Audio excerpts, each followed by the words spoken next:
Өдрийн төргийн үзэгчдийн 13 цагийн мэдээ эхлэж байна. Зам тээврийн хөгжлийн яамнаас авто замын тэмдэглэгийг шинжилэн сайжруулах сарын аяныг энэ сарын 15-наас эхлэн 1 сарын хугацаанд зохион байгуулахар болжээ. Аяны хүрээнд олон улсын болон улсын чанартай авто замын байгууламжуудын тэмдэглэгээнд үзлэг шалгалт хийж тавигдсан тэмдгүүд стандартад нийцэж байгаа эсэхэд хяналт тавьж ослоос урьдчилан сэргийлэх үүргээ гүйцэтгэж чадаж байгаа эсэхэд үзлэг үнэлгээ хийх юм. Мөн засаж сайжруулах стандартын шаардлага хангуулахаас гадна замаас шалтгаалсан ослоос урьдчилан сэргийлэх зорилгоор шаардлагатай газруудад нэмэлт тэмдэглэгээ тоноглолыг сорилуулах юм. Аяны хүрээнд олон улсын болон улсын чанартай авто замын байгууламжуудын тэмдэглээнд үзлэг шалгалт хийж тавигдсан тэмдгүүд стандартад нийцэж байгаа эсэхэд хяналт тавьж ослоос урьдчилан сэргийлэх үүргээ гүйцэтгэж чадаж байгаа эсэхэд үзлэг үнэлгээ хийх юм. Мөн засаж сайжруулах стандартын шаардлага хангуулахаас гадна замаас шалтгаалсан ослоос урьдчилан сэргийлэх зорилгоор шаардлагатай газруудад нэмэлт тэмдэглэгээ тоноглолыг суурилуулах юм байна. Эдгээр ажлуудыг орон нутгийн зам хариуцагч компани замын цагдаагийн албав мэргэжлийн албан газар зэрэг байгууллагуудаа хамтран гүйцэтгэх юм. Энэ ажил эхэлснээр замын хөдөлгөөний аюулгүй байдлын тухай хуулийн хэрэгжилтийг хангуулж хөдөлгөөний аюулгүй байдлыг сайжирч оцол аваар буурах ач холбогдолтой юм. Ажлын хэсгээс өгөгдсөн заавар чиглэлийн дагуу зам хариуцагч байгууллагууд засвар ажилтны ажлаас гадна тэмдэглэлийн ажилд онцгой анхаарч шаардлагатай газруудад анхааруулах мэдээлэх тэмдэг тавьж дохионы төмөр бетон шөнг суурилуулах, засварлах, будах, гэрэл ойлгогч наалтыг шинжлэх, замын эвтэг тэмдэглэгийг хийх, стандартын бус хурд сааруулагчийг зайлуулах, шаардлагатай газруудад шинээр тавих, ган туу заашлага байрлуулах, гэрэл ойлгогч наах, гүүрүүдийн босоо тэмдэглэгийг сайжруулах, хашлага хайсыг засварлах зэрэг хөдөлгөөний аюулгүйг хангах чиглэх зайлшлуудыг хийх юм.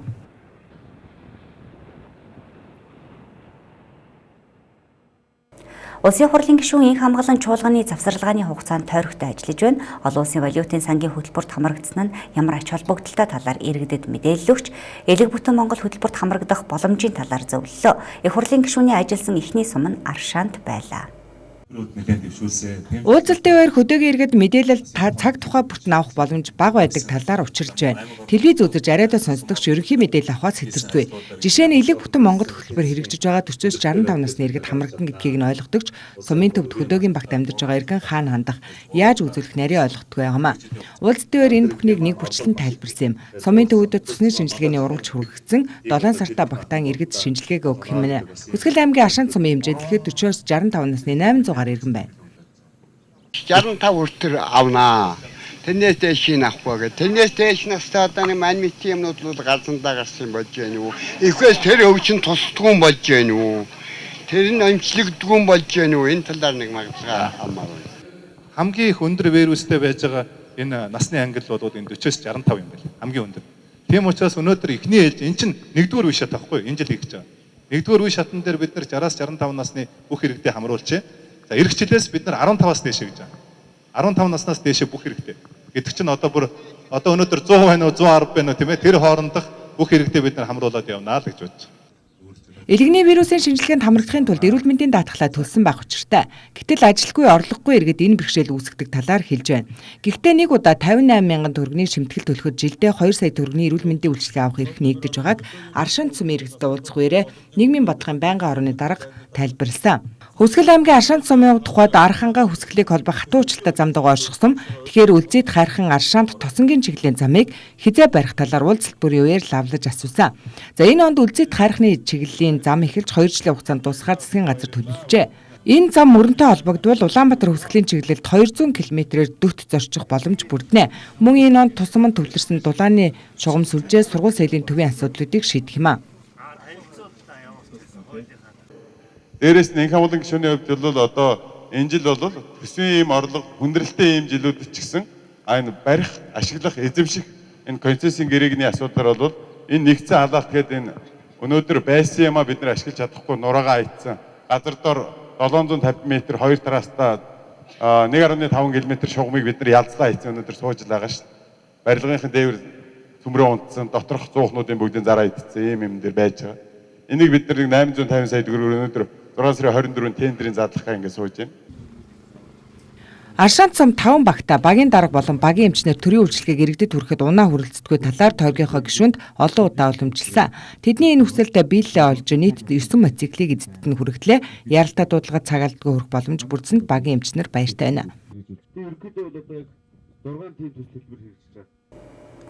Жил бүрийн 6 дугаар сарын 14-ний өдрийг дэлхийн цусны донорын өдөр болгон тэмдэглэдэг. Энэ жилийн хувьд тогтмол хугацаанд цусаа бэлгэлцгээ урайн дор тэмдэглэн өнгөрүүллээ. Ховд аймгийн хувьд нийт 662 донор бүртгэлтэй байдаг. Жилдээ 200 орчим литр цусан бүтээгдэхүүн үйлдвэрлэдэг байна. 350 мл цус 3 хүнд амьдрал бэлгэлдэг гэж үздэг байна. Тэгвэл Ховд аймгийн бүсийн онцлогын эмчилгээний төвийн цусны салбар банк нь өнгөрсөн 2016 онд 200 литр цусан бүтээгдэхүүн үйлдвэрлэж 1780 хүнд амьдрал бэлгэлжээ. Өөрөөр хэлэх юм бол 150 литр 860 г цусан бүтээгдэхүүнийг бүсийн онцлогын эмчилгээний төвийн тасаг нэгжүүдэд 15 литрийг хөдөөгийн сумдад хэрэглэсэн байна. За манай аймаг бол олон донортой. Жил болгон бол энэ донорынтой өсч өгдөг. Дээр нь ховор үлгийн донор гэж байдаг.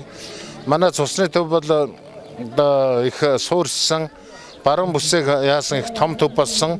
Тоног төхөөрөмжөөр бүрэн хангагдсан. Манай цусны төвийн бага эмчнэр бол мэрэгсэн юм мэрэгжлийн улсууд байдаг. Дээр нь одоогор бол цусны төвийн салбар банкыг манай ган хуйг шав маань ахлаад ажиллаж байна.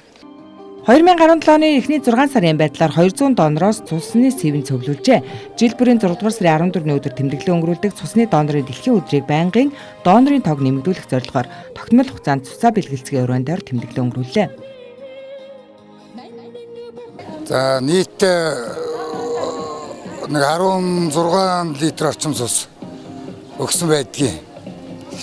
Энэ цусаа хүнд өгнө гэдэг бол олон хүний амнасыг авардаг ийм буянтай үйлсэлтэй. Тэгээд одоо цусаа өгч аюул төвчнөөс аварч ас улс учраас дараа нь баярсан даргаснаа хэлж байхад сэтгэл өндөр сайхан байдаг юм аа бас. Тэгэхээр энэ цус гэдэг юм их үнэтэй, энэ их чухал бүтээгдэхүүн байд юм аа. Энэ доноруудын одоо төр бүр бодлогоор харж хамгаалж явах ийм цаг үе болсон байна гэж. Тэгээд доноруудынхаа эрүүл мэндийг одоо урт удаа насалж олон хүнд бас буйнаа хайрлаж байгаасаа гэж доноруудаа бас хүсье өрөөё. Ховд аймгийн хэмжээнд нийтдээ 662 донор бий гэсэн албан ёсны судалгаа байдаг. Тэдний зарим нь 1980 оноос хойш цусаа бэлэглэж бусдад амьдрал бэлэглэх буянтай үйлсэд нэгцээр байна. Бусдад амьдрал бэлэглэх сайхан сэтгэлийн үүднээс цусаа өгч байгаа доноруудаа энэ өдөр Ховд аймгийн бүсийн онцлогын эмчилгээний төвөөс алдаршуулан хүндэт донороор өргөмжлөлөө. Тухайлбал Капитал банкны ажилтан Даваа сум, онцгой байдлын газрын ажилтан Нямдарч нар хүндэт донороор тодорлоо. Мөн энэ үеэр Норвегийн олон улсын байгууллага байнгын цусаа бэлгэлдэг 15 донорыг алдаршуулж урамшуулсан бол маралжийн эмийн цангаас доноруудыг битэмжүүллээ. Мөн тогтмол хугацаанд цусаа бэлгэлдэг доноруудыг бүсийн онцлогын эмчилгээний төв эрүүл мэндийн газар, өргөн хэлбооны Unitel, Mobicom, Төрийн банк, Хас банк, Хаан банк, гэр бүл хүүхэд залуучуудын хөгжлийн газар, Монголын үйлдвэрчний эвлэл цэцэг дүү улаан загалмай хороо, хөгжил политехник коллеж, баясгалан төндөр хүүхий зэрэг байгууллагуудаас алдаршуулан урамшуулж гарын бэлэг гартууллаа. Өмнөгөө аймаг Солонгос улсын Дамьян аймагтай хамтын ажиллагааг эрүүл мэндийн салбарт өргөжүүлж 10 хүний бүрэлдэхүүнтэй Солонгос эмчнэрийг аймагтаа урьж иргэдэд үн төлбөргүй үзлэг шинжилгээ хийлгэж эм бэлтгэлийг өгсөн байна. Өмнөгөө аймгийн эмч ажилчид Солонгос улсын эмч мэрэгчлэтнүүдээс туршлага судалт ажлын байранд дах сургалтанд хамрагдсан иргэдэд шүд уламжлал дотрыг хамтарсан үзлэгийг бүсийн онцлогын эмчилгээний төв 4 өдрийн турш хийлээ. Энэ хугацаанд нийтдээ 1100 иргэнд үйлчилснээс доторын өвчлөлтөд иргэд зонхож байсныг эмчнэр онцолж байна. Хэд таргалалт, буруу хооллолт, дасгал хөдөлгөөний дутагдсны улмаас иргэдийн дотор эрэхтэй өвчлсөн тул зохих зөвлөгөөг өгчээ. Үзлэгт хамрагдсан иргэдэд эмчилгээний эм тариаг 2 аймгийн хамтын ажиллагааны хүрээнд үн төлбөрийг өгснөөс гадна шүдний гэрлийн аппаратыг Солонгос улсын Даймын аймгаас өмнөгөө эмнэлэгт хүлээлт өглөө. Манай одоо доцсон эмчдэр ирж байгаа өвчнүүд тохиолдолд хамгийн ихэнх нь юу нь илүүдэлжинтэй. Илүүдэлжингээс бол одоо илэг нь буудсан. Тийм хүмүүс их байгаа маа. Шүдэн дээр болгоо шүдийг юу нь эмчлэх тал дээрээс дандаа юу нь хүмүүс ирсэн болгоо ахуулах тал дээр. Тийм юм дээрс манай одоо алсын уламжлалт эмнэлэг дээр ихэд одоо юу нь ихэнхдээ үе мөчний өвчин. Тийм хөвчтнүүд бол юм зохиолж ирсэн байгаа. Ерөнхийдөө одоо 4 хоногийн үеэс манайх нийтдээ одоо 1100 гаруй гараад ирдэг үзсэн байгаа. Одоо манган заад ирдэг төрийн хэлсэнчлэн бол ямар өвчин зөнгөлж байгаа. Тэр өвчний зөнгөлж байгаа өвчнийг одоо эдийн тулд тий илүүдэлжинтэй хүмүүс нь одоо зөв бол хоолтой айгу нэг маагч одоо цагаар болдгоо тослог ихтэй болдог, буруу хоолтой их болдог учраас зөв бол тэгээд хоол идснийгаа дараа байнгын юу нэг бэлтгэс суугаад гажгүй. Тэрнээс устсан сэгэлэгтэй байгаа. Шүдний хувьд бол шүд угаалт ер нь дандаа ер нь хүмүүс буруу угаадаг. Тэ хажууч яваад бол дээш доошоо юм те зөв шүд угаах тэр устсан сэгэлэгс одоо цогомт бол ерөнхийдөө хэрэгтэй. Гурван мэргэжлийн эмчнэрийг бол яг гурвуулангийн одоо эмч зөвлөгч манай эмнэлгийн мэргэжлүүд дагаж ажилласан байгаа хэд хоног. За энэ дээр бол нэгдүгürt бол ажлын байран дээрх сургалт бол хамт давхар бол энэ явж байгаа. Тэгээд иргэдэд бол нэгдүгürt бол үнэлэг хийсэн. Хоёрдугаарт нь бол энэ өвчнөө яаж эрүүл зөвлөхөө урьдчилан сэргийлэх гэдэг зөвлөгөө бол өгсөн. Гуравдугаарт нь бол бид нар энэ Тамиа аймгийн эмчнэр маань 60 гаруй сая төгрөгийн эм тоног төхөөрөмжийг бол оруулж ирсэн байгаа. Тэгээд энэ зарим нэг тоног төхөөрөмж нь бол эргээд өөрсдөө нь явна. Биднэрт бол 50 гаруй сая төгрөгийн эм одоо тоног төхөөрөмж бол үлдчихэж байгаа. Мөн хамтын ажиллагааны хүрээнд эрүүл шүд аяныг зохион байгуулж Солонгос эмчнэр шүдний үзлэг хийж шүд цоорох, урьдчилан сэргийлэх анхан шатны эмчилгээ хийж шүдийг эрүүлжүүлэх хойс хойзыг иргэдэд өглөө. Шүд дотор уламжлалын үзлэгт иргэдийг хамруулах эмчилгээний эм бэлтгэлийг авах, Өмнөгов аймгийнхаа эмч ажилчдыг ажлын байрандаа суралцах боломж бүхий арга хэмжээг зохион байгуулахад нийтдээ 60 гаруй сая төгрөгийн санхүүжилтийг 2 аймаг хамтран гаргасан байна. Цаашид Өмнөгов аймгийнхаа эмч эмнэлгийн ажилчдыг Солонгос болон бусад улсад сургах, мэргэжүүлэх асуудлыг бодлогын түвшинд ярилцж байна.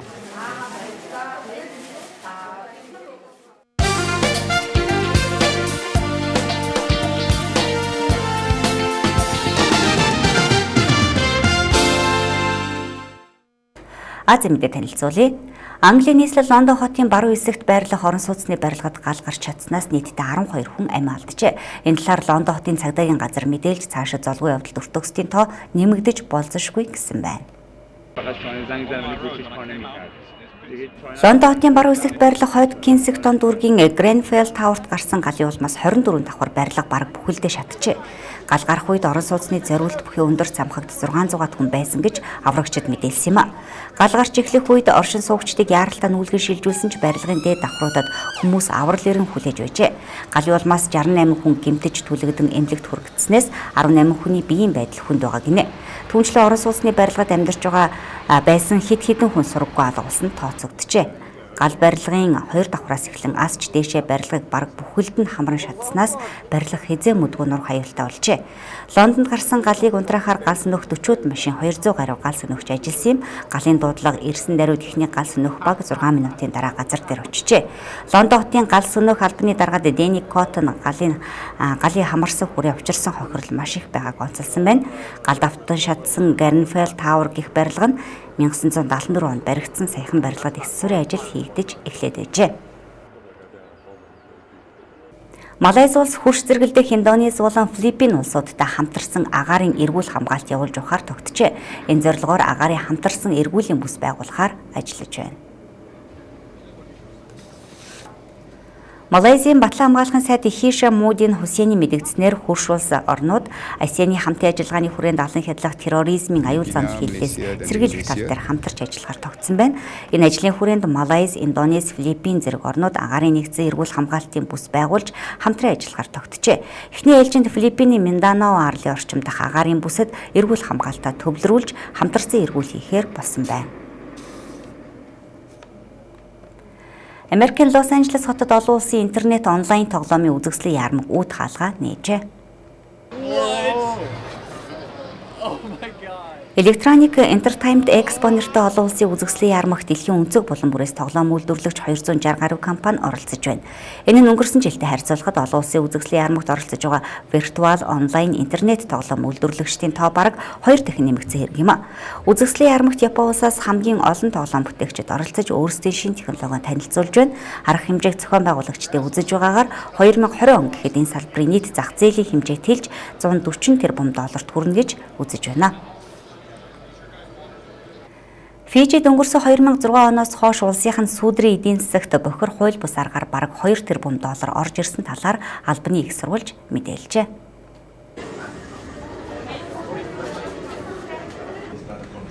Фижи арлын сангийн сайд Айс Саид Хаюм энэ талаар мэдээлсэн байна. Хэдийгээр Фижигийн эрх баригчид эдийн засгаа хөгжүүлэхийн тулд техник технологийн салбарт ихээхэн хөрөнгө оруулалт хийж байгаа ч хөгжлийн бодлогыг дагсан сүүдрийн эдийн засаг мөн дагаад хөгжижээ.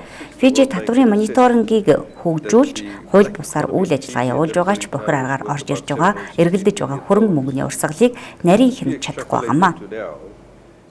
That time the revenue collections was 1/3 of what it is today. So you can safely say that Лалын уламжлалт Рамадан сар төгсөж байгаатай холбогдуулан Бахрейнд үндэсний өргөн хүрээний наадам арга хэмжээ зохион байгуулж байна. Энэ нь лалын ариун сарыг бэлэгдсэн дуу бүжиг, урлаг соёл, худалдаа намайг хосолсон арга хэмжээ юм а. A unique festival aims to increase Bahrain's visitors from its neighbors. Бахрейнд болж байгаа арга хэмжээг аялал жуулчлалыг хөгжүүлж, хөрс зэрэгэлдэх, улс орнуудаас жуулчдыг татах зорилгоор зохион байгуулжээ. Энд өдөр бүр янз бүрийн урлагийн тоглолт арга хэмжээ худалдаа намайг өрнөж байгаа юм. Түнчлэн Бахрейний үндэсний хоол унд түүх соёлыг харуулсан үзэсгэлэн арга хэмжээ, элдв төрлийн үндэсний гар урлал, уран дарахчдын бүтээсэн эд зүйлсийн худалдаа зэрэг болж байна. Энэхүү арга хэмжээний үеэр Бахрейний эдийн засагт 4 сая гаруй долларын ашиг орлого орно гэж тооцоолж байна. Таиландын оюуны өмчийн газар улсынхаа сонхлон мужийн Ким Йонг болон Хатиа дүүргийн томоохон зах дээр гинти үзлэг шалгалт явуулжээ. Хүний хөл хөдөлгөөнд тасардгүй худалдааны 2 томоохон зах дээр нэгдсэн үзлэг шалгалт явуулжээ. Гадны жуулчдын хамгийн ихээр зорин очдог 2 томоохон зах дээр 8-ачид худалдаачид маш их хэмжээний хуурамч бараа бүтээгдэхүүн зарж байгаа нь илэрчээ. Тэр дундаа дэлхийд нэр алдартай брендийн бүтээгдэхүүнийг дуурайлган хийсэн хуурамч бараа бүтээгдэхүүн маш ихээр зарагдаж байжээ. Оюуны өмчийн газрын мэргэжилтнүүд зах дээр хийсэн үзлэг шалгалтынхаа дүнд нийтдээ 200 мянган баатын хуурамч бараа бүтээгдэхүүн илрүүлэн хураа авсан байна. Таиландын улаан загалмай хорооны ажилтнууд олон улсын донорын өдрийг тохиолдуулан цусаа сайн дураараа хандивлах аян зохион байгуулжээ. Жил бүрийн 6 дугаар сарын 14-ний өдөр тэмдэглэдэг олон улсын донорын өдрийг тохиолдуулан Таиландын өнцөг буланборт сайн дураараа цусаа өгөх өдөрлөгийг зохион байгуулсан байна. Энэхүү өдөрлөгт иргэд маш идэвхтэй оролцож цусаа хандивлаж байжээ. Ираус Халиал үндэсний хөтөлбөрийн хүрээнд аялал жуулчлал, аж үйлдвэрлэл, хоол хүнсний салбарын хөгжлийг хурдасгах зорилго тавин ажиллаж байна. Չինաստանի հետ 3 անգամ ավելի շրջանառություն եւ Ираны үндэсний стандартын алба улсынхаа үндэсний бараа бүтээгдэхүүн, аж үйлдвэрлэл, аялал жуулчлалын салбарыг идэвхтэй хөгжүүлэх зорилго тавин ажиллаж байна. Энэ хүрээнд зөвхөн үндэсний хэмжээний төдийгүй мөн гадаад улс орнууд руу чиглэсэн хамтын ажиллагаагаа хөгжүүлэх зорилго тавьж байгаа юм а. Ираус Армяны талтай энэ чиглэлд харилцаагаа хөгжүүлэхээр хэлэлцэж санамж бичигт гарын үсэг зурсан байна. 13 цагийн мэдээ танилцууллаа. Мэдээний төгсгөлд энэ өдөр түүхийн уузнаа болон хүлээн авна.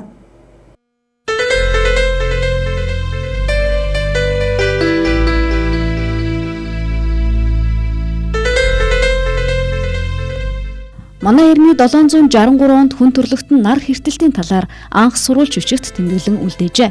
Тэрхүү бичигт Ассирийн Ниневе гэдэг газар байгалийн өвөрмөц үзэгдэл болж нар хэртсэнийг тэмдэглэсэн байна. Зөвлөлт холбоот улсын коммунист намын төв зөвлөлийн ерөнхий нарийн бичгийн дарга Юрий Владимирович Андропов 1914 оны энэ өдөр мэндэлжээ.